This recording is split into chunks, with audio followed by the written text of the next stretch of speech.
สบายดีทุกคนเลยมาอยู่เขตนี้เมื่อนี้นะเบิ่งปลายบ้านก่อนมันบ้านอย่างเนาะ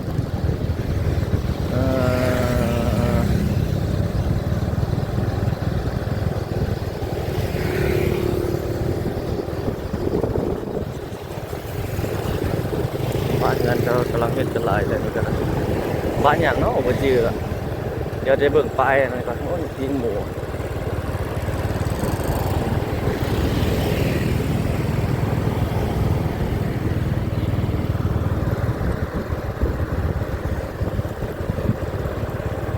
เห็ดป้ายห้อม เขตนี้น่าจะเป็นทางนั้นนี่ทุกคนเมืองไซเศรษฐาเนาะบ้านนนหวาย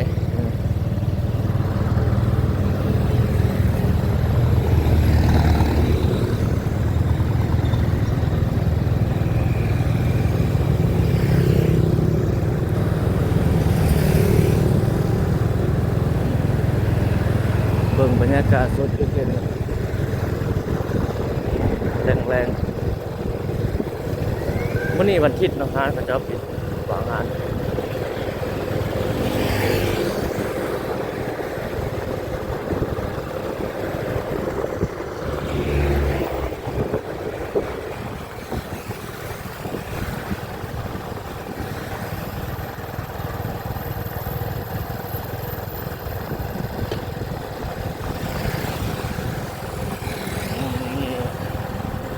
น้ำหอมน้ำอ้อยสายปิ้งร้านขายเครื่องหยอกเครื่องย่อยกันหลายอยู่เนาะเขตบ้านโนนไหวตู้ซักผ้านั่นก็มีตู้ผ้าเขาจะไล่เป็นโลออกรัดผม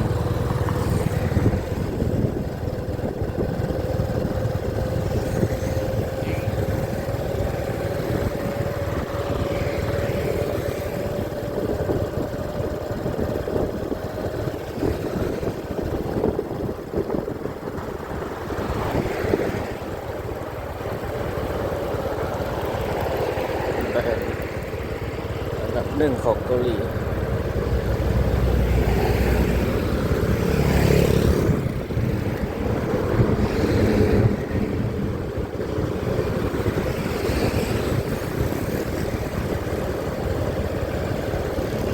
บ้านเมืองน้อยแล้วเกินนี่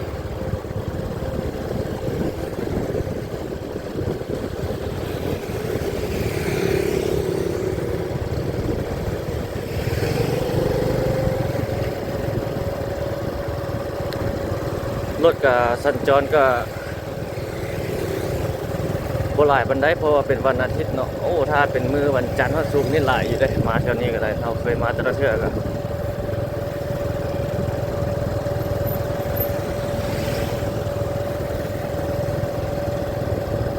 โอ้จะจัดงานมาอย่างไรเฮ็ดขายเครื่องเนาะเฮ็ดขายเครื่องเส้นด่านนี่ก็คนหลายอยู่เลยเต็มเลย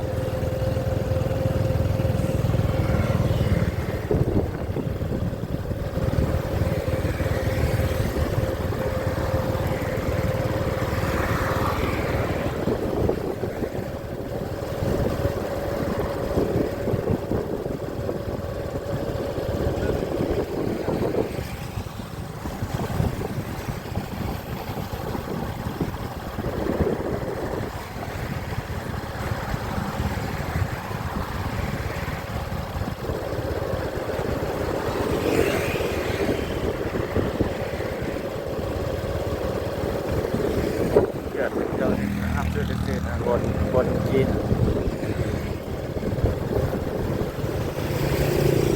โอ้ผู้สาวไป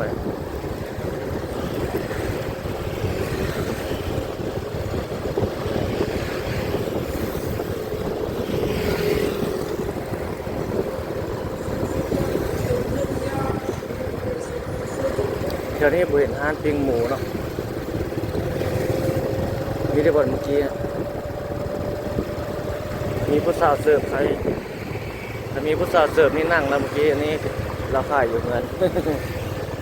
พอได้เบิ่งผู้เซ่ผู้สาวเนาะ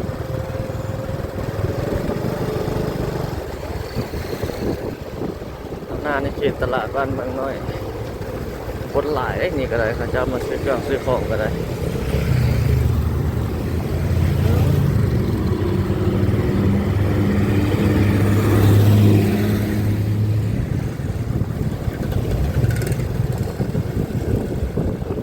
ตลาดชุมชนบ้านเมืองน้อยเขาเจ้าขายของอยู่ของกินอยู่ในเต็มผักนี่ชีนางมีหลายอย่างหลายแนวอยู่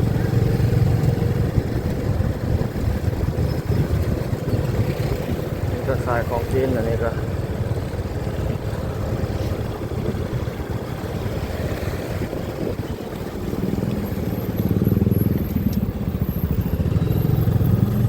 รถติดเนาะนี่มาแต่เพื่อนรถติดหลายเลยอยู่แถวนี้เป็นทางติดนะ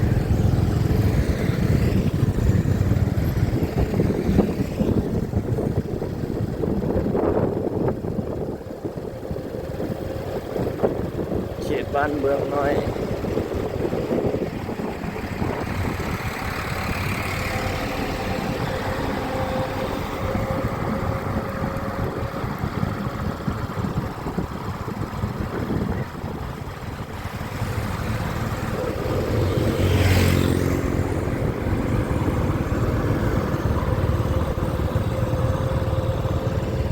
นี่เป็นฮานปิงเป็ด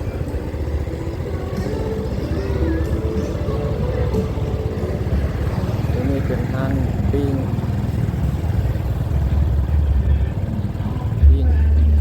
หัวปิ่นนี่หัวปิ่น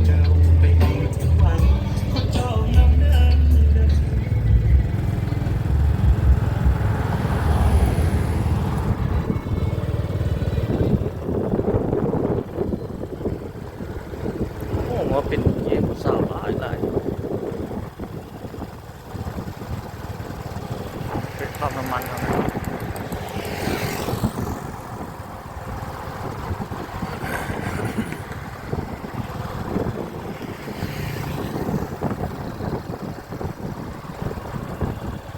ตอนนั้นพอทีเขาถึงท่านหลวงนะเห็นตึกอาคารสูงหลายครับ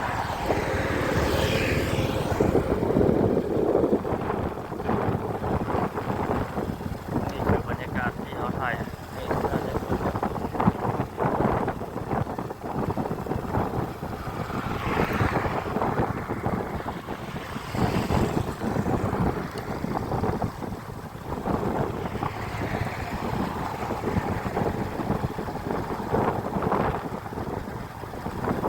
โอ้งั้นหลังนี้งามเนาะ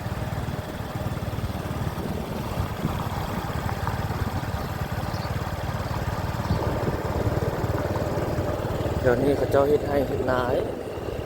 โอ้เขาเจ้าถมปรับดินเลยบางคนก็เฮ็ดให้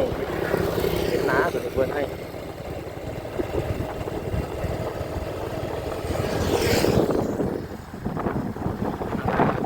เราอันเดียวหลายมาเราอันเดียวเลยถมดินไว้เลย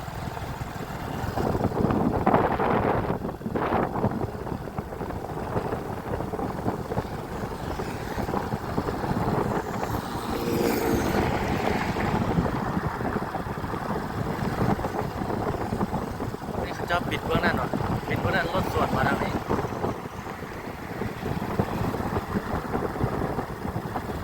ธรรมดาต้องไปเบื้องนั้นนะเขาเจ้าน่าจะมีการแปลงอยู่ทางนั้นเรียบร้อย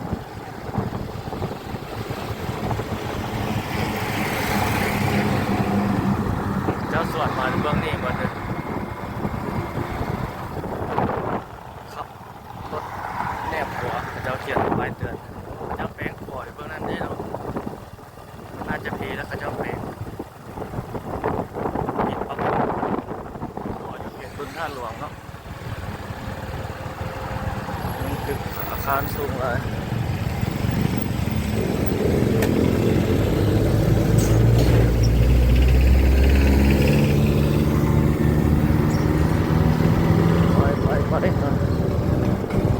ไปเล็งตึกหัวเขตเศรษฐกิจบึงท่าหลวงเอาแนมไปเห็นเบื้องนั้นเขาเจ้าปิดรถเลยส่วนมาทางนี้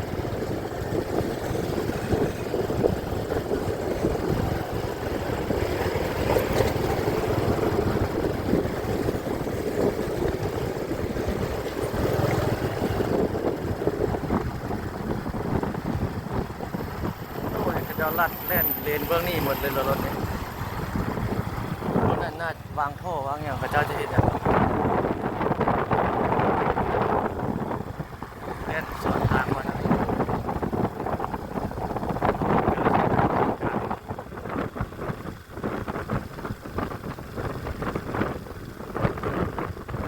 เส้นนี้รถกระตึกอาคารเต็มเลยเนาะ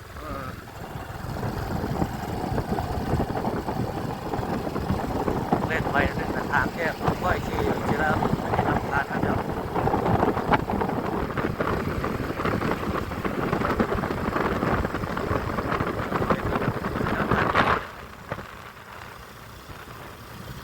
ครับเล่น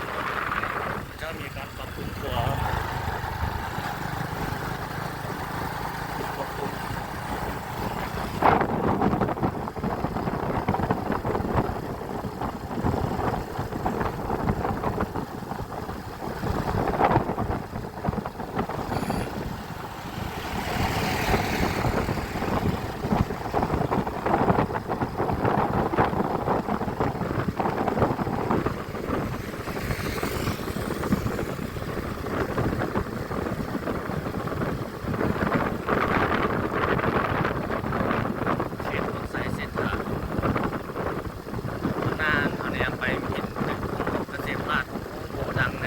จากไทยเนาะตามอากาศเกือบจะ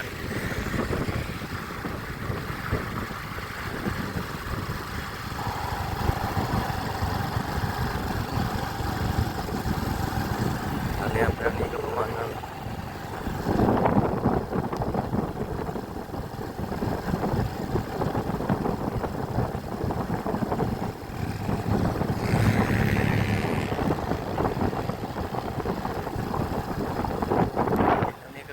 เจ้ากำลังปั๊มขวางเลย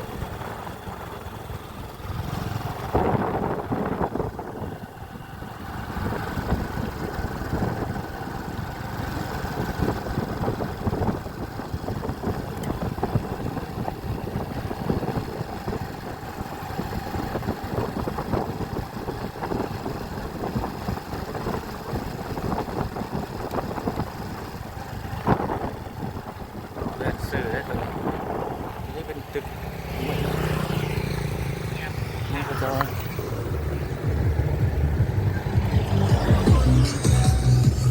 ไงสูงอยู่ได้ตึกนะนี่ก็เขาจอดอยู่ไกลไม่ถ่ายบรรยากาศไฟแดง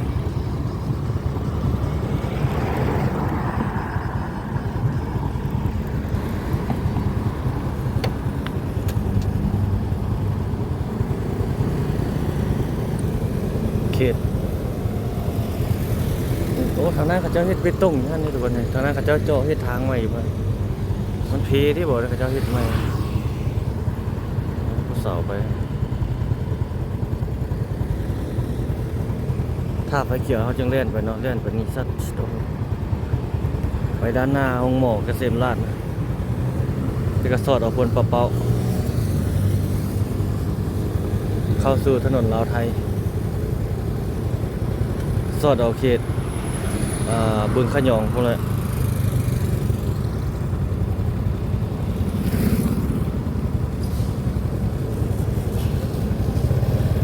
ไปจะได้ไปแล้ว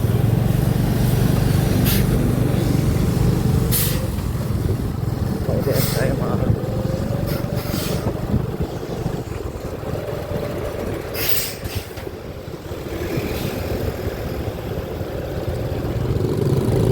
ไฟเขียวบนไฟแดง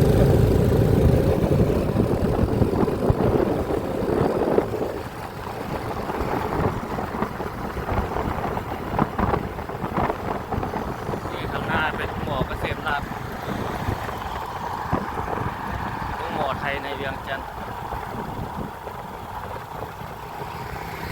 ใหญ่ดังอันดับต้นๆของ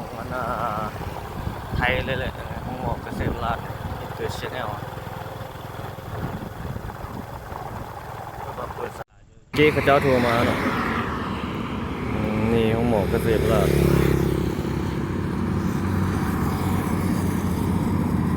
ในเวียงจันทร์นะไปต่อเจ๊เขาเจ้าโทรมาเนาะ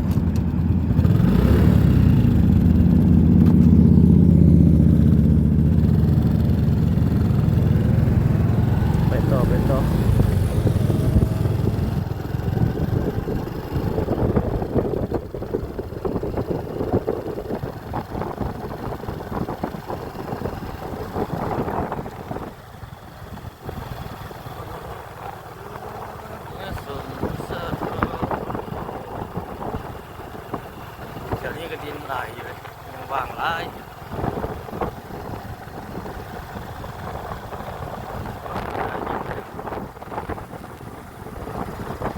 แบบมันแก่ตายเลย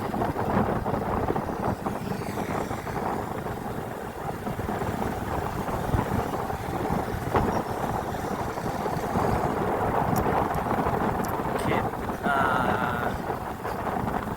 ใส่สินค้า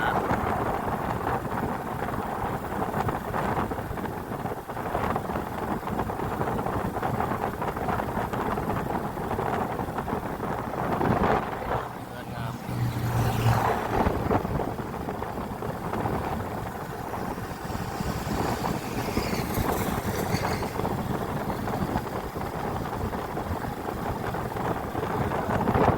นี่เขาจะไม่จองโอเค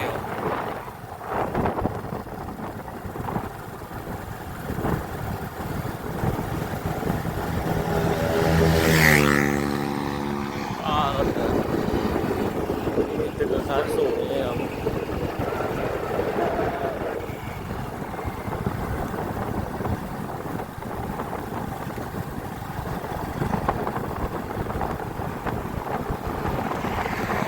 แน่นไป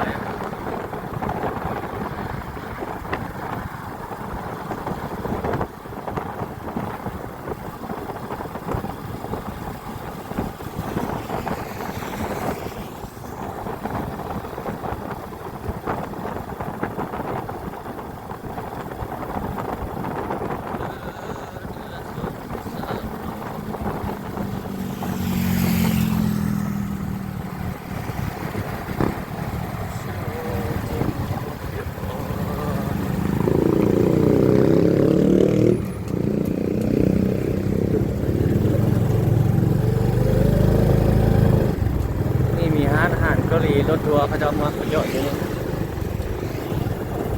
อาหารเกาหลี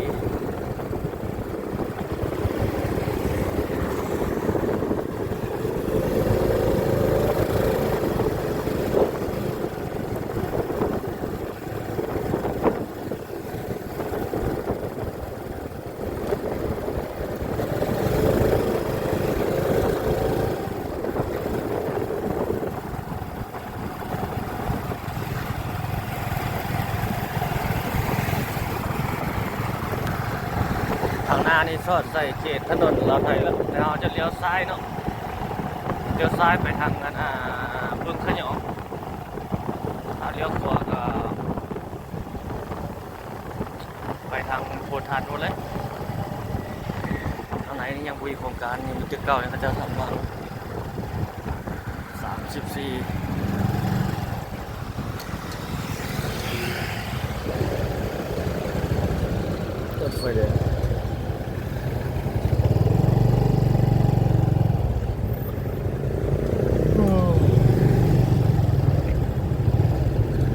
งานแปลงรถจักรกระเจ้าก็ยังไม่ได้ปิดเลยรถทัวร์แค่ทัวร์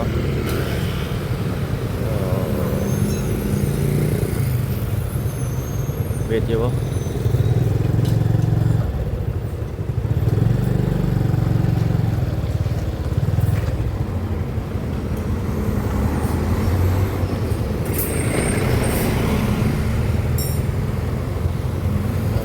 ใกล้ละ4 3โอเค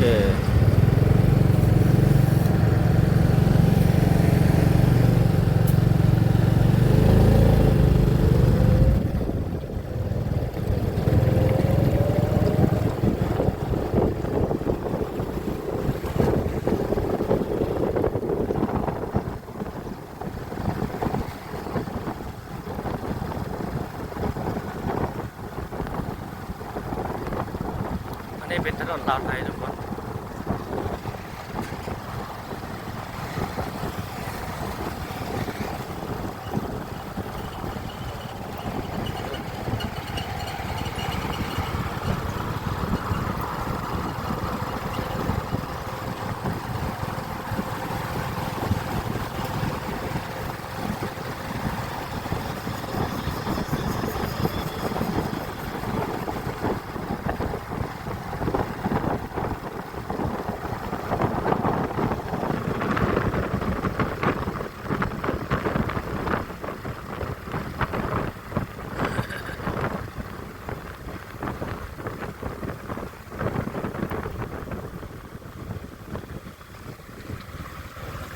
ซื้อก็ได้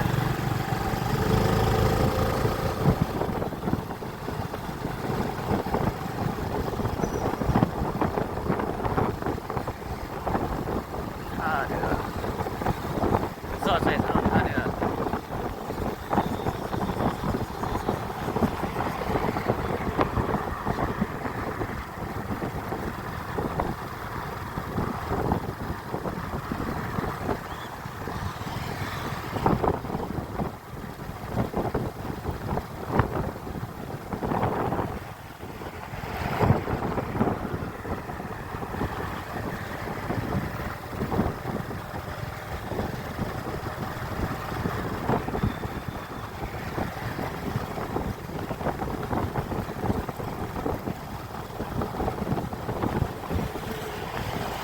มีตึกอาคารสูงกำลังสร้างอยู่นี่กันนะ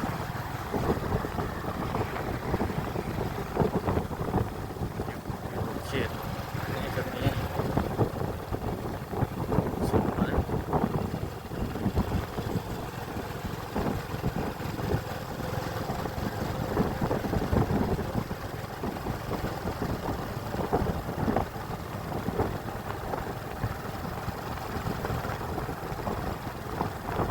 หน้าลงไปทางถนนท่าเรือเนาะ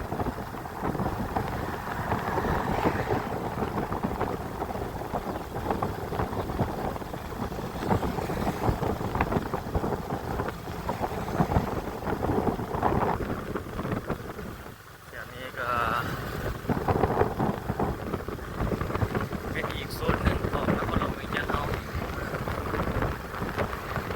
ที่มีความแบบเรียกว่าเจริญอะไรเป็นเขตสุดๆเมืองก็เลยพอละแต่ว่าใจกลางเมืองแท้ๆก็มีแต่เมืองจันทบุรีเนาะจากนั้นให้มันสุดๆหนาแน่นเลยเขตนี้เมืองศรีสะเกษ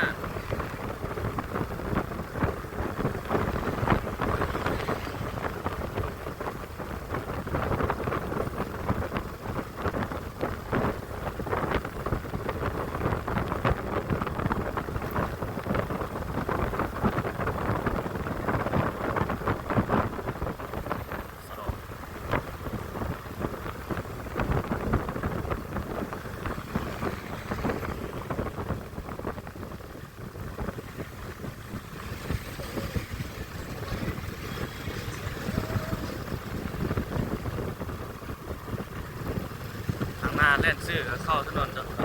อนจันทร์เขาจะเลี้ยวขวาเข้าถนนท่าเรือมาทางวัดสิงห์บ้างเลี้ยวซ้ายก็ลงไปพุ่นเลยจิตไฮโม่พุ่นเลย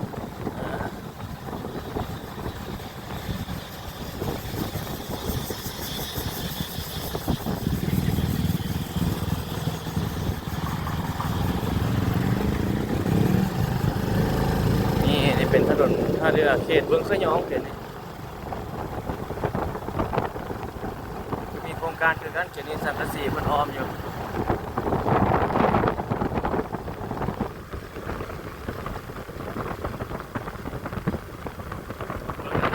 แฮมเล่นหมาก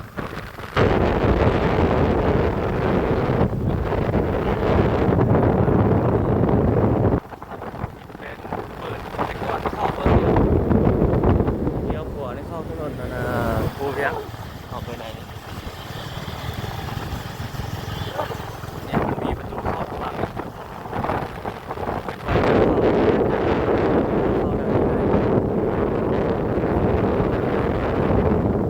เข้าด้านหลังไปก่อนเข้าแต่เบื้องเดียวเบื้องนั้นอันนี้ประเทศเข้าด้านนี้เลยแล้วเข้าได้ทั้งสองด้านสองทางโอ้ยพี่เจ้ากินเลี้ยงอยู่ไหน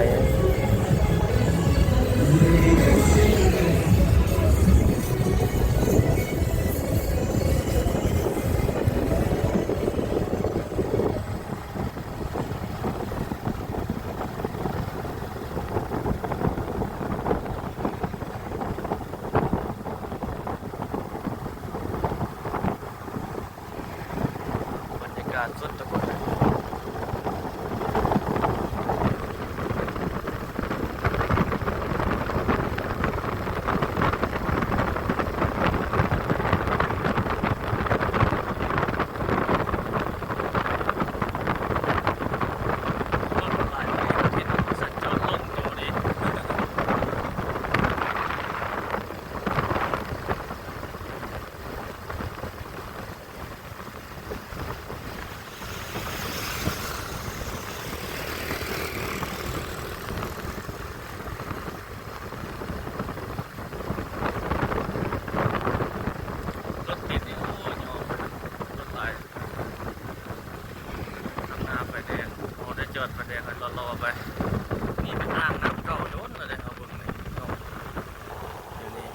ตบุญสยองอันนี้บุญสยองไหนมันเกิดมีอ้อมสังกะสีอะไรขึ้นแล้ว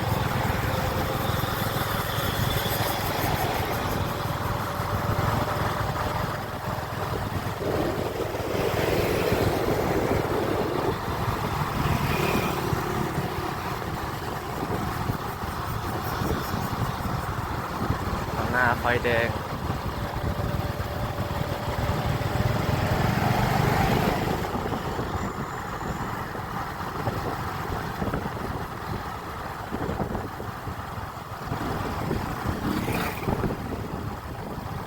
จอดโดนเติบเลย10 โลน้อยแถวนี้ก่อนละไฟเขียวแล่นเป็นรึบไปฮะ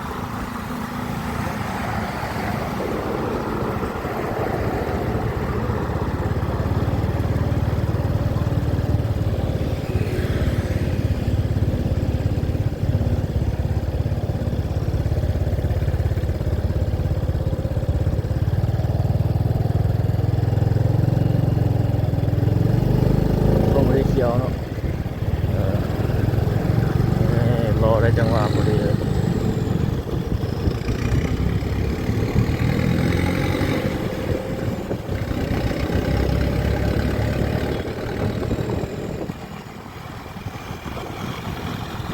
เอาแนมมาเห็นตึกอยู่เขตโรงแรมอยู่เขตเป็นจัดเซ็นเตอร์ตึกไฟมุมโอ้รถคันนี้เห็นตากดใส่แก้วทั้งหลัง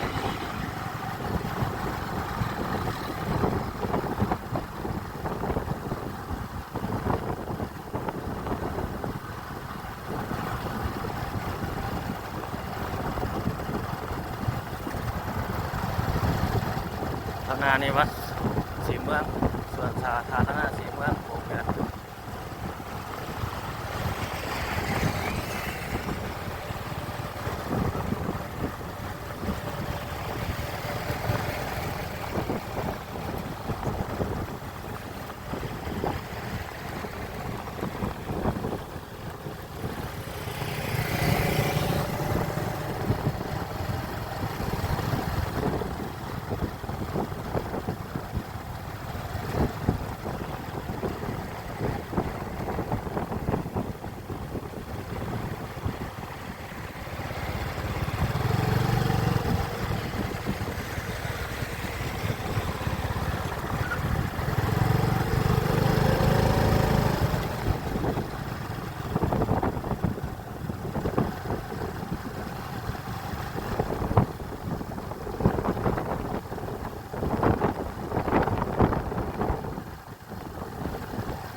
การสดๆทั้งหมดเลย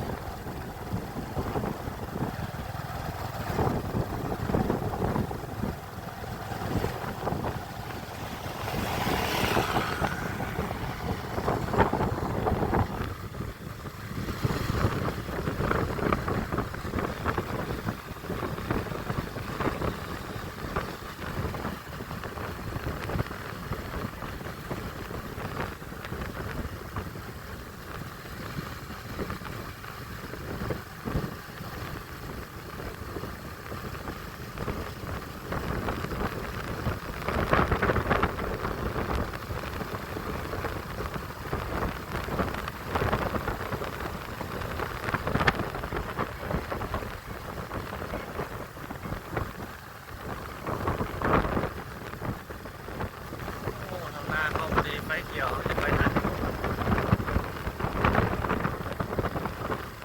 เล่นซื้อเข้าถนน3 เส้นไทยต่อเนาะโอ้ทันอยู่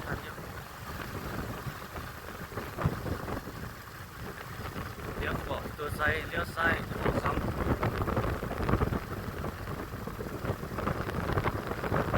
เอาเข้าสู่ถนน3 เส้นไทย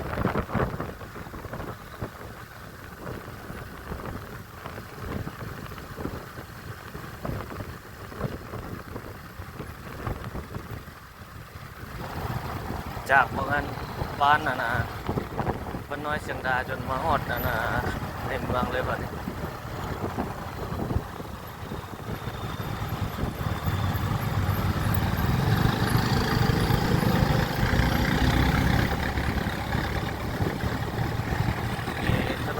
ดนไทย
ไป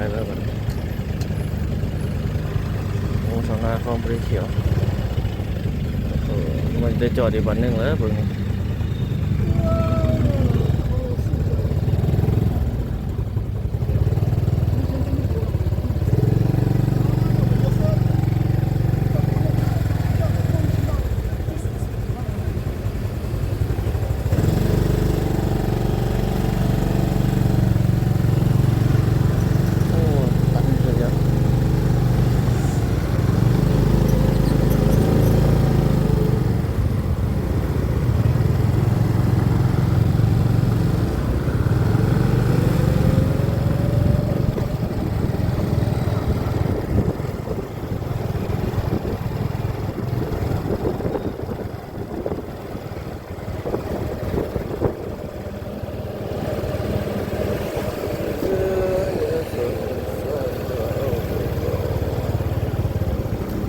เยอะตรงนั้น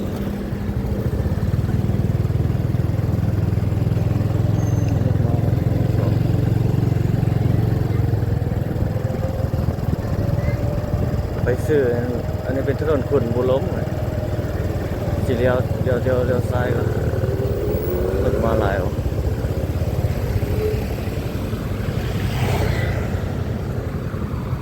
อยู่ยังแรงเลยเนาะไฟแดงเบื้องนี้บนนี้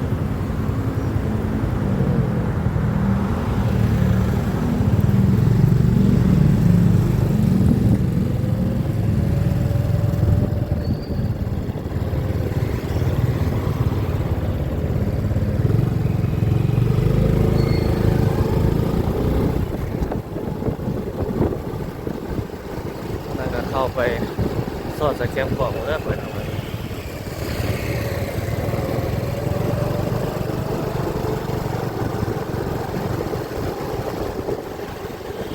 ก็ขายขนม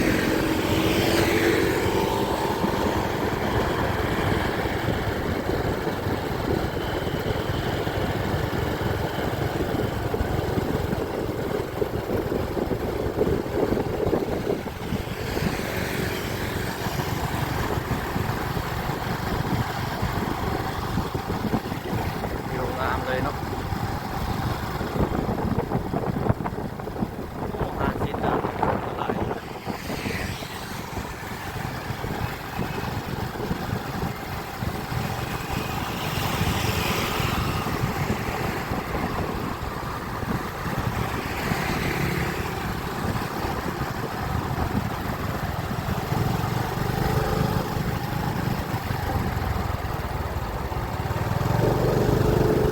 เนี่ยเขาจะขายทุเรียน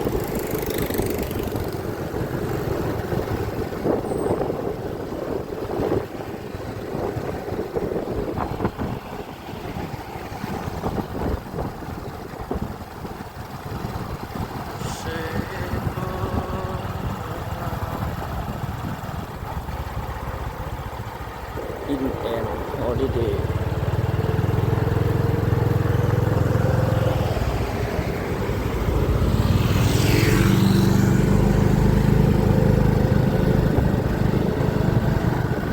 น่าจะ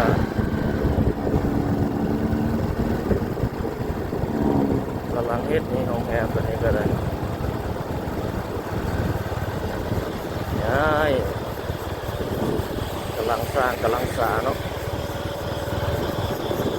ได้กับอุปันจะพะงงใหญ่เลยนี่ดูลาแบบนั้นประเทศแล้วมา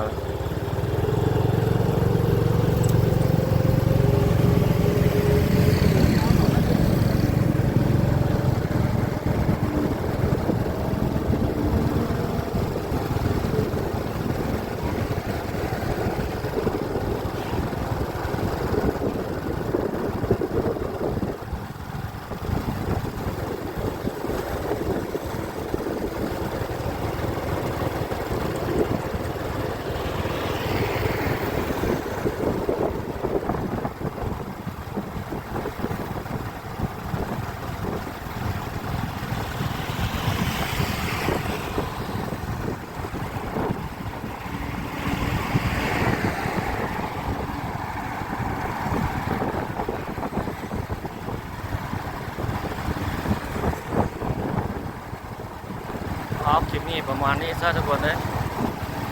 มาจนฮอดถนนสุภานุวงศ์ว่ายาวทางเดียวขนาดคลิปของเราเนาะได้เบิ่งได้เห็นหลายคลิปหลายบอนจนมาฮอดที่